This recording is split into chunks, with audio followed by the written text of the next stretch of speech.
नमस्कार साथियों, स्वागत है आप सभी का एक बार फिर से नए वीडियो में।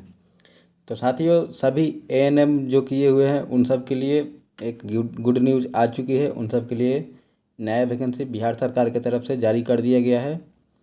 तो आप यहाँ पे देख लीजिए, सारी चीज़ें वैकेंसी के बारे में फुल डिटेल्स के बारे में इस वीडियो में बात करेंगे कि कितना पद दिया गया है आपको, कितना आपका जो एप्लीकेशन फ़ीस है, ठीक है, आपका लास्ट डेट क्या है, स्टार्टिंग डेट क्या है, इन सारी चीज़ों के बारे में इसमें बात करेंगे। और आपको कौन कौन सी महत्वपूर्ण बात इसमें याद रखना है, कौन सी गलती आपको नहीं करना है, इन सारी चीज़ों के बारे में बात करेंगे।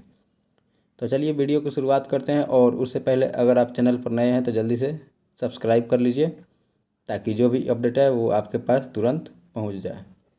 चलिए, तो साथियों यहाँ पे देखिएगा, जो आपका ये वैकेंसी निकाला गया है उसमें आपका कहाँ कहाँ पोस्टिंग मिलेगा। ये एनएचएम के तहत वैकेंसी निकाला गया है, ठीक है, जिसमें आपको आरबीएस के प्रोग्राम जो चलता है उसके तहत इसमें आपका कुछ पोस्ट दिए गए हैं, ठीक है। और कुछ पोस्ट आपका एनयूएचएम शहरी विभाग के द्वारा, ये सारी चीज़ें आप यहाँ पे देख सकते हैं। इसमें आपका जो मानदेय है, इसमें आपका जो 15,000 सैलरी इसमें मिलने वाला है, ठीक है। अब देखिए यहाँ पे हम आपका जो देखें वैकेंसी कितनी है, तो टोटल वैकेंसी आपका इसमें 5,006 वैकेंसी है टोटल, ठीक है। और इसमें भी अगर कोटिवार देखें तो इसमें एएनएम एचएससी वाला जो है, इसमें आपका जो 4197 है। एएनएम आरबीएस के प्रोग्राम के तहत जो है वो 510 वैकेंसी है। और एएनएम एनयूएचएम के तहत 299 आपका वैकेंसी इसमें दिया गया है, ठीक है। और कोटिवार इसमें आपका जो देखिए आरक्षण के अनुसार आपका जो कैटेगरी वाइज इसमें डिवाइड किया गया है। आप यहाँ पे अपना कैटेगरी के अनुसार आप यहाँ पे अपना देख सकते हैं, ठीक है। अब चलिए, अब बात करते हैं एसेंशियल क्वालिफ़िकेशन क्या होगा।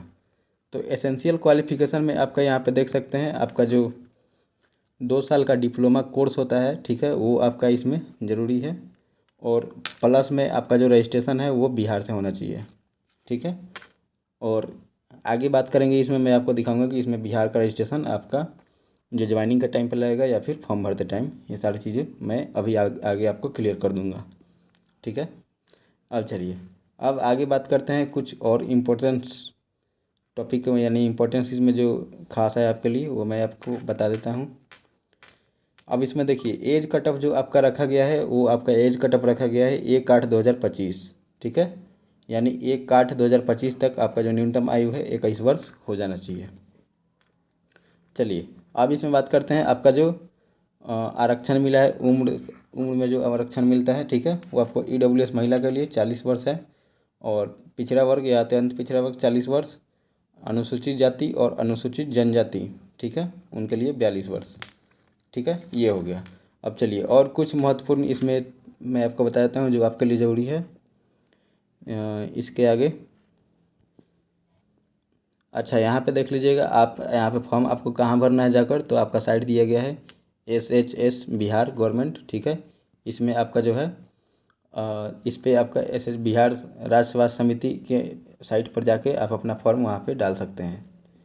अब चलिए, अब बात करते हैं इसमें कि आपका फॉर्म भरने का तिथि कब से स्टार्ट हो रहा है, ठीक है। तो आप देखिए यहाँ पे आपका फॉर्म भरने का डेट जो स्टार्ट हो रहा है वो 14/8/2025 से स्टार्ट होगा।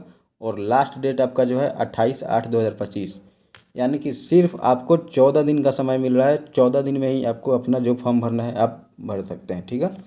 इसमें ज़्यादा समय नहीं मिल रहा है। बाकी सब भर्तियों में लगभग 1 महीने का समय दिया जाता था, लेकिन इसमें आपका बहुत कम समय दिया गया है। और ऐसा लगता है कि इसमें आपका जो इसका मेन आपका जो इसका लक्ष्य है कि आपका चुनाव से पहले इसका एग्ज़ाम भी करा लिया जाए। बहुत जल्द आपका एग्ज़ाम इसका होने वाला है, ठीक है। तो जल्दी से सभी साथी जो भी महिलाएं हैं वो अपना फॉर्म जल्दी से डाल देंगे, लास्ट डेट का इंतज़ार नहीं करेंगे। जैसे ही अब साइट खुलेगा 14 तारीख के बाद आप अपना फॉर्म डाल दीजिएगा, ठीक है। और तैयारी में आप अपना लग जाइए, क्योंकि इसका एग्ज़ाम बहुत जल्द होगा, आपको ज़्यादा मौका नहीं मिलेगा तैयारी करने का, ठीक है। अब चलिए साथियों, यहाँ पे देखिए ये जो 5 नंबर पॉइंट है इसमें आपका क्लियर हो जाएगा कि आपका रजिस्ट्रेशन कब लगेगा, ठीक है। तो चलिए मैं इसको आपको पढ़ के एक बार बता देता हूँ। तो आप यहाँ पे देखिएगा, वैसे आवेदक जो अन्य राज्य से निबंधित हैं, यानी दूसरे राज्य से उनका रजिस्ट्रेशन है अभी, वे ऑनलाइन आवेदन कर सकते हैं, परंतु उन्हें बिहार परिचारिका निबंधन BNRC पटना से निबंधित होना अनिवार्य होगा। उक्त परिषद से निबंधन नहीं होने की स्थिति में उन उपलब्ध निबंधन प्रमाण पत्र यानी बिहार राज्य से बाहर का जो प्रमाण पत्र है उसके साथ इस आशय का एक शपथ पत्र 100 रुपये का आपको एफिडेविट लगाना पड़ेगा। ठीक है। अगर आप फॉर्म भरते हैं और आपका बिहार यानी बीएनआरसी पटना से आपका रजिस्ट्रेशन नहीं है, किसी और स्टेट का रजिस्ट्रेशन है, तो आप फॉर्म डाल सकते हैं, लेकिन उसके साथ आपको 100 रुपये का जो एफिडेविट है वो आपको बनवा के इसमें डालना पड़ेगा। ठीक है, ये बात आप ध्यान रखिएगा। आप इसको बिना एफिडेविट के आप फॉर्म मत डालिएगा, क्योंकि आपका फॉर्म फिर वो आपको वहाँ पे आपका जो कैंडिडेचर है वो रद्द किया जा सकता है, आपको वैकेंसी से बाहर किया जा सकता है। ठीक है। अब चलिए आगे इसमें लिखा है, वे प्रमाण पत्र के सत्यापन या काउंसलिंग के समय बिहार परिचारिका निबंधन परिषद यानी बीएनआरसी पटना से निबंधित होने का प्रमाण पत्र प्रस्तुत कर देंगे। उक्त निबंधन पत्र की अनुपलब्धता की स्थिति में उनकी अभ्यर्थिता रद्द करने का निर्णय लिया जा सकता है। ठीक है, इसमें साफ साफ लिखा गया है कि आपको डॉक्यूमेंट्स वेरिफिकेशन के समय बीएनआरसी से रजिस्ट्रेशन होना चाहिए। भले आप फॉर्म डाल सकते हैं बिना बिहार के रजिस्ट्रेशन के बिना, ठीक है, लेकिन आपका जो डॉक्यूमेंट्स वेरिफिकेशन होगा उस टाइम तक आपको बिहार में ट्रांसफ़र करा लेना पड़ेगा। ठीक है। चलिए, तो इतना बात आप समझ गए कि फॉर्म भर सकते हैं, लेकिन आपका ज्वाइनिंग के टाइम आपको वहाँ पे दिखाना पड़ेगा बीएनआरसी का रजिस्ट्रेशन। चलिए, अब कुछ और महत्वपूर्ण जानकारी इसमें जान लेते हैं। अब यहाँ पे आरक्षण देख लीजिएगा। आरक्षण जो है आपका ये सिर्फ जो बिहार के निवासी हैं उन्हीं लोगों को सिर्फ मिलेगा। ठीक है, तो ये चीज़ तो आपको लोगों को पता होगा कि ये सिर्फ बिहार के लोगों को ही मिल पाएगा। ठीक है, बाकी जो अदर स्टेट के होंगे उनको जनरल में काउंट किया जाएगा। ठीक है। चलिए, अब और कुछ जानकारी इसमें जान लेते हैं जो कि आपके लिए महत्वपूर्ण है। अब देखिए, यहाँ पे जो आपका ऑनलाइन आवेदन करते समय ये देखिए, ये सारी चीज़ ऑनलाइन से रिलेटेड है, और इसमें मैं आपको बता दूं। अब देखिए, यहाँ पे आपका जो विवाहित महिला है, ठीक है, जो विवाहित महिला है उनका जो जाति प्रमाण पत्र या फिर एनसीएल जो होगा वो उनके पिता के नाम एवं अस्थाई पता से निर्गत होना चाहिए। यानी आपके जो पिता के नाम से होना चाहिए आपका एनसीएल या फिर जाति प्रमाण पत्र। आपका जो अपना जो आपका जन्म जहाँ हुआ है वहाँ का प्रमाण पत्र चाहिए। ठीक है, ये ना कि आप पति के नाम से बनवा लें और ससुराल का एड्रेस दे दें, ऐसा नहीं चलेगा। आपका पिता का नाम के साथ और पिता के एड्रेस के साथ आपका यहाँ पे जाति प्रमाण पत्र या फिर एनसीएल यहाँ पे लगेगा। तो आप इस बात का ध्यान रखिएगा, आप थोड़ा भी गलती मत कीजिएगा। ठीक है। और आपका जो इसमें डोमिसाइल होना चाहिए वो डोमिसाइल भी आपका पिता के एड्रेस का होना चाहिए, पिता के नाम से और पिता के एड्रेस का होना चाहिए। ठीक है, ना कि आपके पति का। और यहाँ पे आपका जो आय प्रमाण पत्र होगा वो आपके पति के साथ रहने की स्थिति में उनके पति के अस्थायी निवास से निर्गत होगा। ठीक है, तो यहाँ पे देखिए, आपका जो कैटेगरी सर्टिफिकेट है या फिर एनसीएल है या फिर आपका डोमिसाइल है वो आपका होना चाहिए आपके पिता के नाम से और आपके पिता के एड्रेस का। और यहाँ पे आय प्रमाण पत्र जो होना चाहिए वो आपके पति के नाम से और पति के एड्रेस से होना चाहिए। ठीक है। चलिए, और यहाँ पे महिलाओं को इसमें 35% आरक्षण भी मिलेगा। ठीक है, और ये सिर्फ बिहार के महिलाओं को मिलेगा। यहाँ पे आप ध्यान दीजिएगा, जो नया नियम लागू किया गया है वो सिर्फ बिहार के महिलाओं को ही 35% आरक्षण का लाभ मिलेगा। ठीक है। अब देखिए, यहाँ पे एप्लीकेशन फ़ीस की बात करें तो यहाँ पे आप देखिएगा, जनरल और पिछड़ा वर्ग या फिर अत्यंत पिछड़ा वर्ग या फिर ईडब्ल्यूएस, इन लोगों का लगने वाला है 500 रुपया। ठीक है, जनरल हो गया, ईबीसी हो गया, बीसी हो गया और ईडब्ल्यूएस हो गया, इनका 500 रुपया लगेगा। इसके बाद अनुसूचित जाति, अनुसूचित जनजाति, बिहार राज्य के अस्थायी निवासी हैं तो उनको 125 रुपया लगेगा।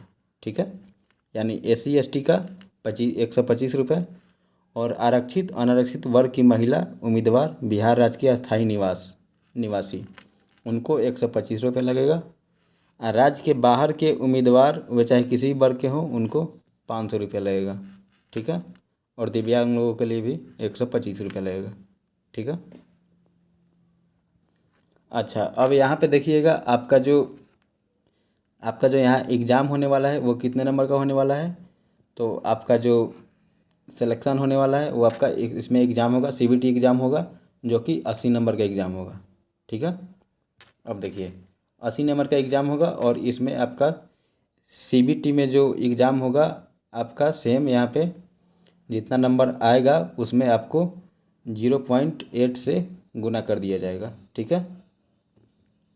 अब चलिए आगे देखते हैं। इसमें आपका जो 20 अंक मिलेगा, इसमें 20 अंक आपके एक्सपीरियंस के आधार पर मिलेगा।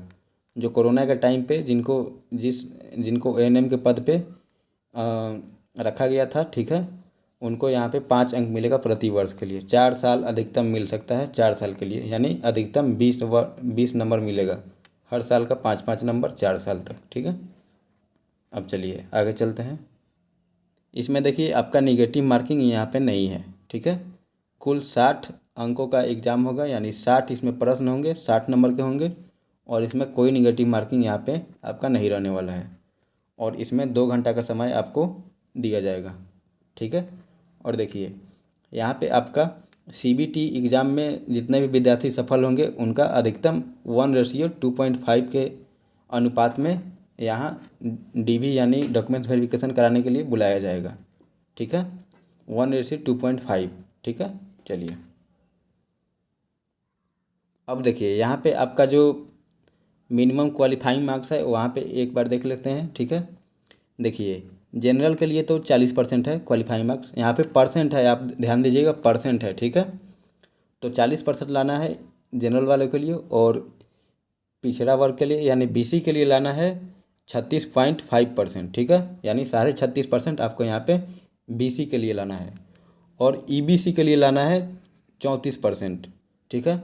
अनुसूचित और अनुसूचित जनजाति, ठीक है, महिलाओं तथा दिव्यांग उम्मीदवारों को सिर्फ 32% यहाँ पे लाना है पास करने के लिए। यानी अनुसूचित जाति और अनुसूचित जनजाति या फिर महिला यानी किसी भी वर्ग की महिला हो, किसी भी कैटेगरी का, उनको सिर्फ 32% लाना है। ठीक है। चलिए अब यहाँ पे देखिए दिया गया है कि डॉक्यूमेंट्स वेरिफिकेशन में आपको कौन कौन सी डॉक्यूमेंट्स लेकर यहाँ पे जाना है। ठीक है।